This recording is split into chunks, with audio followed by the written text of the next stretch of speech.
Fire it off, bro. Pre-pod action. Episode 42, man. Pre-pod. We're getting very close. We don't even have the headphones on yet.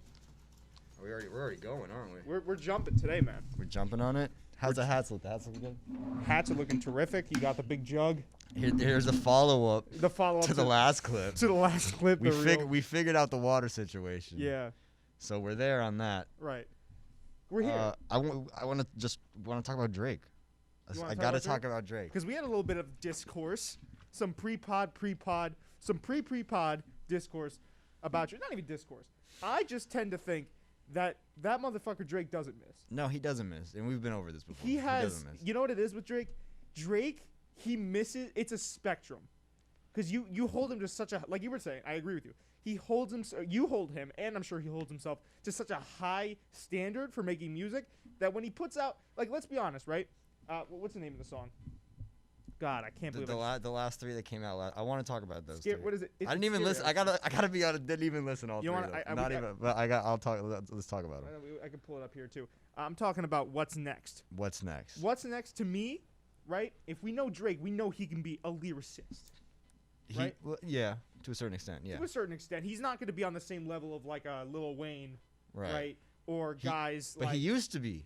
Well, that's what I'm saying. But like, I feel like when people see songs like this, they're just like, oh wow. And this song, let's keep it a buck. The song's a bop, you know. The song it slaps. All right, go ahead. I want you to finish. It's a bop, but it's not because of the lyricism on the song. It's one of those things, and I'm not saying that it's like one of those little pump songs where you just listen to it because it's aggressive and it has a nice beat, or not even Lil Pump, but like 6ix9ine. Yeah. Remember back when 6ix9ine was actually popping? It's not one of those 6ix9ine songs where you just listen to it because it's an aggressive beat, and it's some dude talking about like shooting people and shit on it, and you're like, yeah, violent shit like that. You know what I'm saying? No. It's a good beat.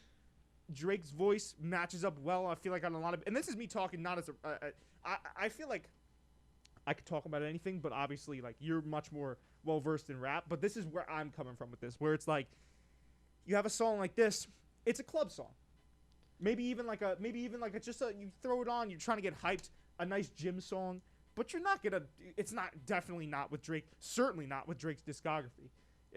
This is not measuring up to anywhere near the Drake from like Views. Yeah. Like early Drake. So I know what you mean in that perspective. From that perspective. Well, I feel like I didn't listen to all the songs all the way through. I started listening to them and I was just like, I don't even want to listen to this.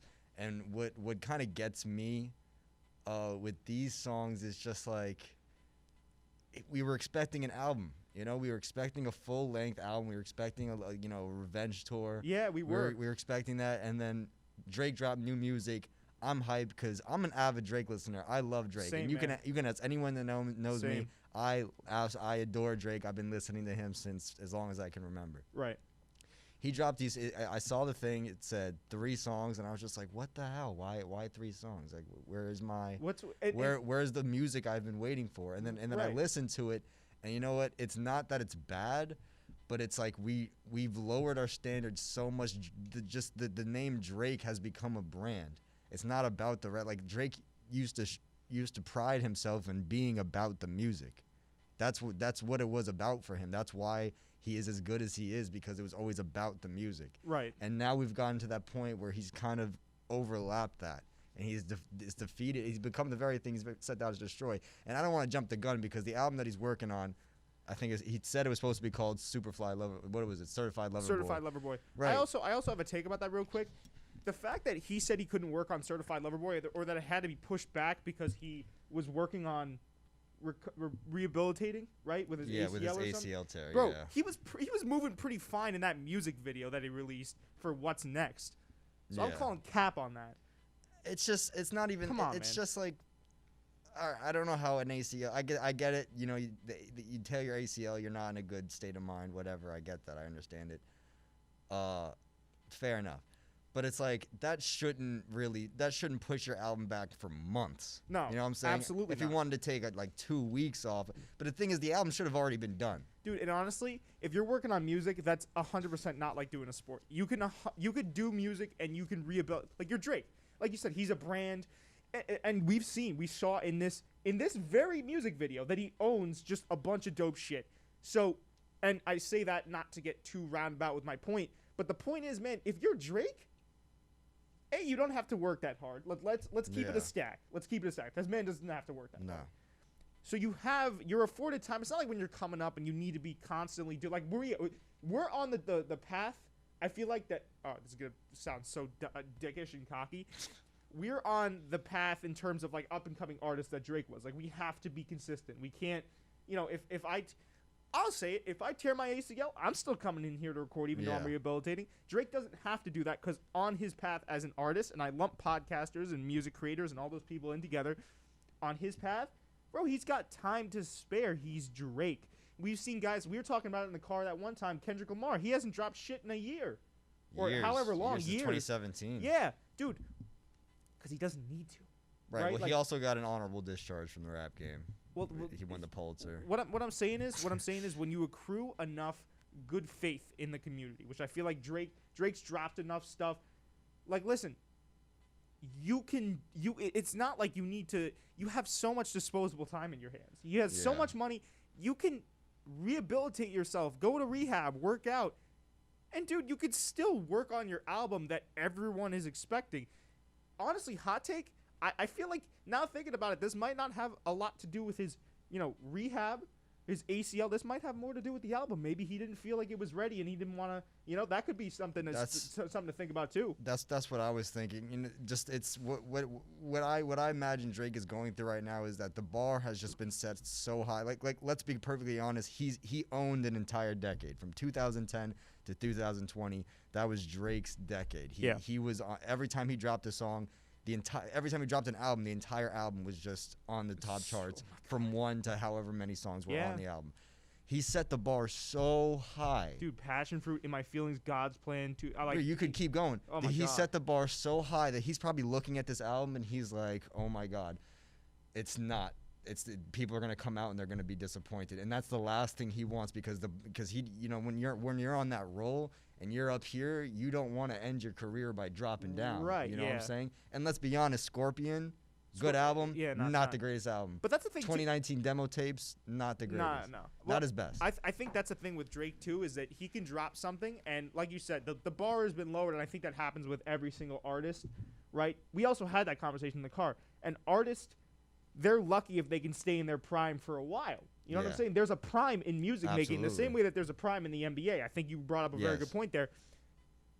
Drake's sitting there saying like, "Hey man, maybe I'm starting to slow down a little bit." And now I will say, and this is the counterpoint here, when Drake, let's just say the bar gets lowered for Drake. When the bar gets lowered for Drake, I still think the songs that he makes, he's one of those artists where I can listen to an entire album because I know that I'll like at least, maybe the entirety of the A side, or even you know what I'm saying? Like I'll listen to a whole Drake album all the way through. Right, but the thing is, he's one of the few artists I'll do that with because I'm very picky in that regard. Yeah. So I will say this about Drake. I feel like he can come out of his prime gracefully because even some of the stuff where it's like, if you want to call it, let's just use it for hypothetical purposes, washed up Drake. Right. Okay. Right? I'm not saying he's washed up at all. Washed King. Washed King Drake. Washed Drizzy. Washed Drizzy. Washed Drizzy still puts out, in my personal opinion, songs that are better than, God, what's a good percentage? 90%, 85%. You think so? You think so? Easily. I was gonna say in that area, but I didn't know if I was being a little bit too boisterous with that. You weren't being he too puts out songs that are better than I feel like most artists in the game right now. I feel like there's also just less like there is no Kendrick Lamars to compete with anymore. That's you true know too. What I'm saying? That's true. We don't have any really. He doesn't have any really so big step up rappers. So when there's less competition, the worse the music is, and I understand that. But the only thing is that it's and this happens to every artist, and you could say this about any artist, but you have to remember that when Views came out, I was in my prime. You know what I'm saying? I was 16 years old. I was getting into music. I listened to Views, and I was like, holy shit. You think 16 was your prime? All right. Well, that was like when I'm getting into music, really starting to appreciate it for what it is. Same thing with, Kanye West. You know, maybe Life of Pablo isn't the best album in the world, but that's still like when I was getting into music. It's just the fact that, and then that whole 2015 through 2017 stretch where he would just get on a feature and the whole song would just, you'd only listen to that song for Drake, and he was a featured artist. You know, there was a certain point in time where he deserved all the hype, where he deserved all the clout, where he deserved 100%. Everything, all the praises he was 100%. Getting. And now I just feel like we're listening to it because it's Drake. You know, his name has become a meme. Interesting. Well, yeah, well, that happens, man. That happens when you have a mansion that breaks Toronto zoning laws and nobody bats an eyelash. Yeah, well. That happens when you become entrenched in basketball culture, right? Like, that's going to happen. We're in an age where, like it or not, you have guys like 6ix9ine that don't put out the most quality. Oh, no, I got called that. You have guys like 6ix9ine that, listen, I'm going to keep it a stack again, don't put out the most quality music, but their social presence online is enough to keep their careers afloat until it's not. Yeah. Drake has really good music. And I think we're starting to see the degradation of Drake, unless he absolutely drops just you realize that there's a possibility that with Certified Lover Boy, he drops one of the hottest albums. You know what I'm saying? I hope I eat my words. I hope Certified Lover is so good that I can't even stand it. Right. There's that possibility, because I feel like with artistry, sure, you could be coming out of your prime, but I feel like, unlike sports, obviously creativity isn't bound by it is sort of, because mentally when you become older, you become more stuck with one way of doing things. When you're younger, obviously you're more open and more versatile to doing things different ways. But I still feel like creatively, that there's you can have that off the ropes moment where Drake comes back with a big one. But what I'm saying is, Drake, right now as we know him, he's coming out of his prime. He's built, and as he's come out of his prime, like you said, his online presence has grown. Right. And that's just because he's so active. And it's actually funny, he doesn't do a lot of interviews. No, well, he doesn't need to. He doesn't need to, but that's funny that, you know, his online presence is so, and it's just because of, like, memes and the culture that we have today. You know, that's what it is. So it's funny that he's kind of, I just hope it doesn't get to the point, like you said, where he's coasting off of his online presence. Just coasting off of you know, what we remember. You know, Drake is one of those artists where you will just listen to his album just out of, if for anything, out of respect. Yeah. You know what I'm saying? He's one of those guys. I can name a bunch of guys like that. Drizzy Drake. But I hope it doesn't get to that, because his albums are so good, and there's some that are better than others, you know, and everyone has their favorites, obviously. But the bar has just been set so high, and I think he knows that. I think he knows 2019 demo tapes, whatever. I forgot what that album was called. Dark Lane demo tapes. Dark Lane demo tapes. I think he knows that album was a little bit lackluster. There was more. It wasn't bad, but people wanted. There need to be more. There needs to be more beans and potatoes. You know. You know what I just realized too? Toosie Slide. Yeah. That entire song was created to create a trend. Yeah. Drake's been known to do that before, though. But I'm just saying. But it has some weight in the argument that we're talking about, where it's like, maybe he understands that he needs a little extra help. I don't know. Yeah. I just that stretch from Take Care to Views and then More Life, I mean, that whole stretch, it was just unbelievable. He was raw dizzy. He was raw dogging the entire rap game. Yeah. Bro, when he dropped that surprise, if you're reading this, it's too late, dropped my freshman year of high school. It was a surprise album. He dropped it in the winter when he usually drops it before summer. Right. And everyone lost their fucking minds. People lost. I mean, and because it was a good album, it was a really good album. I think we kind of, it's overshadowed now by Views, but I was listening to that album this morning. No, I love that album. That's a classic, and I think it's funny that you say that, because I remember just last night when he came out with 3 songs off of, I think it's called Scary Hours 2. Yeah. It's just, I think it was 3 singles, right? Yeah. 3 singles, dude. As soon as my friend Maribel said, "Hey, Drake just dropped," I tell you, Nigel, everyone in the room just went, "What?" Dropped everything. Drop everything. She said we were dead ass having a deep ass convo about our lives and the state of affairs, and this motherfucker turned on a Drake song and said, "Hold on, guys, 1 second." Yeah, that's what Drake is like. If that doesn't speak to Drake as an artist, I don't know what does. Come on, man. Drake really, to our generation, you know, the kids born in 98, 99, 2000, 2001, 2002. Right. Drake is to us what the Beatles were to my parents. Yeah. You know what I'm saying? It's that big of a deal. It's huge. Bro, I was on Instagram last night, in same setting as you, in a big room full of people talking. Fucking, I saw on Instagram, Drake posted a thing, said, "Go listen." I was like, "Stop. Everybody stop. And I just started playing the music. You're like, yo, let me get the aux, bro. Yeah, no, I'm already on aux always. Oh, he's got the aux. He's got the. I feel like Nigel, you have a very exquisite taste in music.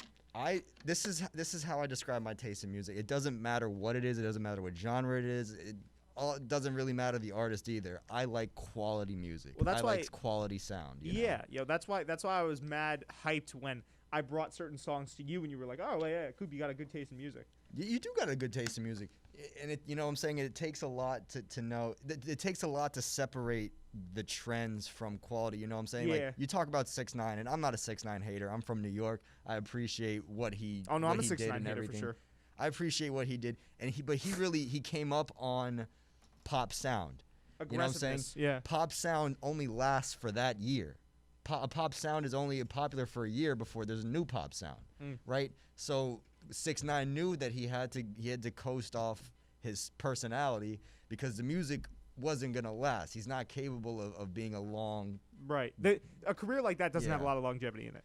No, absolutely not. But then you look at Drake.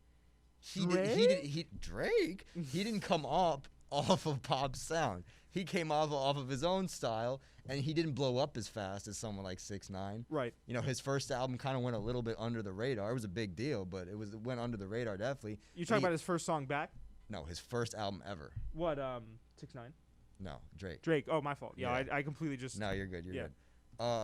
You know what I'm saying? It kind of went under the radar a little bit, but he kept working on it, improving it, and by his third album, he perfected it. Yeah. He perfected his sound by his third album. Sure, he had a little help. Like, he got picked up by Wayne, if I'm remembering correctly. But yeah, and he was also on Degrassi. Yeah. But, like, dude, talent is talent. Doesn't matter how you get from point A to point B. That's what I like to believe, is that you can get handouts, but to get yourself to the point where you're even considered for a handout takes so much work. So I don't really subscribe to that argument that a lot of people make, especially in, like, podcasting, rapping, you know what I'm saying, artistry, any type of creative space where you can potentially monetize your craft. I really don't. I can't stand that argument that people make where it's like, if you get a handout, you're somehow lesser than someone that had to fight for it. You know, people that have to fight for it, that's really good. But if you can take that handout, go for it. That just shows that you're willing to, you know what I'm saying? And also, I mean, like, when people get handouts, then there's always that question. Like, I'm not going to lie. There's certain handouts I don't think I'd take just because of, like, if I felt, let's just say, right, that our podcast gets picked up by Spotify. Right. And they pay us, like, a grip ton of money. Like, a lot of money. Like 7 figures. Like 8 figures, right? Wow. I don't necessarily know if I do that. And I'll tell you why. Why? Because Spotify is absolutely god-awful with the podcasting scene right now. Right? Yeah, but... Yeah. But I know it's a lot of money. But I'm saying there's certain handouts you don't take because you will constantly, over the course of your career, be indebted to whatever person or corporation. You know, like, take for instance, right? If someone hands us a loan for this podcast, that's a better example. I was kind of bugging with the Spotify example. Someone hands us a loan for this podcast, a small loan of $1 million. No, say someone hands us $6K. Okay. Just off of, at the time, good faith. Right. We use that $6K to get studio equipment, and we upgrade and we renovate all this shit. Boom, it's great. Everyone's happy. The podcast takes off. Then that person comes out of the woodwork. He took $6K from me. He didn't even give me any credit. Like, there's certain things that you're not going to be able to take, I feel like, or you shouldn't take. But if you're working hard and someone notices that and they want to reward you for your hard work and say, here, you know what, man, I see what you're doing. I see the vision. Nigel, here's 6 bands. Right. Go do what you got to do. You know, like, I don't need that. Right? There are people like that. Yeah. Bro, there are people like that. I know. Those are the handouts you should take. That's what I mean. Yeah. You know what I'm saying? No, absolutely. I mean, also in just today's industry, it doesn't, you know, you could have the best degree in the world. It's about networking, man. You could be a high school dropout, and if you have the right networking, you're going to get it. You know what I'm saying? There is no Eminem without Dr. Dre. Right. You know what I'm saying? There is no Drake without Lil Wayne. There is no J. Cole without Jay-Z. You know what I'm saying? It's all there. It's all about networking. Yeah. And you have to get there has to be a little push. And you know, we've come across those in our experience so far with this podcast. Some have failed, some have worked. But everyone needs a little push. Everyone needs a little nudge in the right direction. Everyone needs a little help. Now, the question that you're bringing up is the line there where between selling your soul and coming up with good product. You know what I'm saying? Yeah. Where's the line drawn? Or opening the door for people to take advantage and say that they were part of something that they really weren't part of just because they handed you a couple dollars.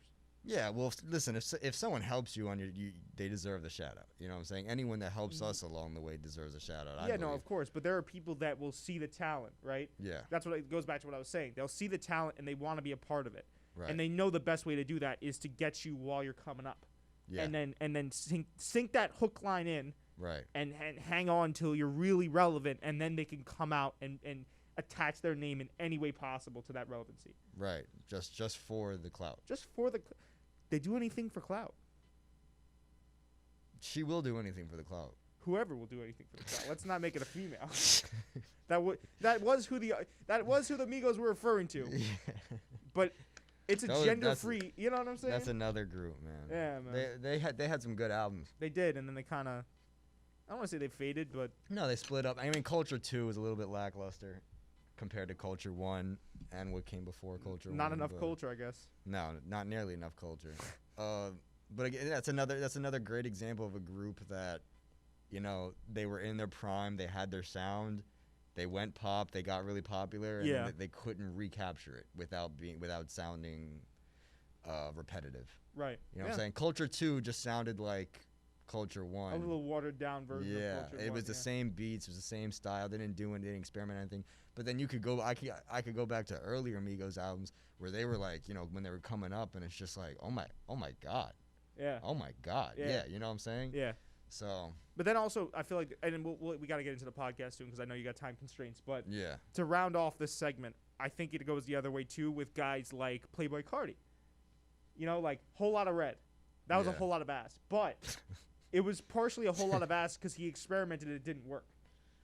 But that's the risk you're taking in experimentation. That's the risk you're taking in experimentation. I'm not a huge Playboi Carti guy anyway. I don't think he's one guy, and there are rappers like that just they hop on really good beats, and I feel like they fool a lot of people. That's not me being a hater. No, yeah, well, that's half the game. That's actually kind of me being a little bit of a hater, but that's just my personal opinion, and I have nothing against the guy. It's just like that's like when he speaks in mumbo jumbo. Yeah, you know what I'm saying? Yeah. Well, I mean, I'll get a lot of hate for this too, but I don't care. Lil Uzi Vert made his career off good beats. Yep. Oh, dude, I've been saying that. What did he drop? What was the last big album that he dropped that people were waiting for like 5 years? The one with Venetia on it and all that. You know what I'm talking? Hold on one second. I like Lil Uzi Vert's first album or first couple albums, like, you know, Love Is Hurt, whatever. It was Eternal Take. Yeah. Dude, that wasn't that good. There were some good songs on it, but like again, it's just like he had the good beats, so the music was good. You know what I'm saying? I think any rapper could have hopped on those beats and the song would have been just as good. Dude, and like if you look at like him and Playboi Carti, if you look at what they're saying, it's just not a lot. There's not that much substance to it. Louis my shoes, only twos. Yeah. I like Lil Uzi Vert, and especially Lil Uzi Vert. Like when he first came out, he was very unique in his style. Like when you know, he tried, you know, I got the racks on me, bad. You know what I'm saying? That song slapped, you know. Yeah. And like, cause it was unique, it was his own style, and I listened to it and I fucked with it because it was experimental and it worked. And now I feel like while his music isn't necessarily bad, he has just kind of phased in to the game. Yeah. Well, that's the struggle with a lot of creatives. Yeah. In podcasting too, do you phase in? You gotta be different, but not different enough so that people don't accept you. Absolutely. Well, I mean, you know, tell the American dream of that is Kanye West. You know, his whole career has been experimental. Yeah, and you know what though, that has become his signature style and what people know him for. You gotta be experimental, but you also gotta have that baseline that people can go back to. I feel like. Absolutely.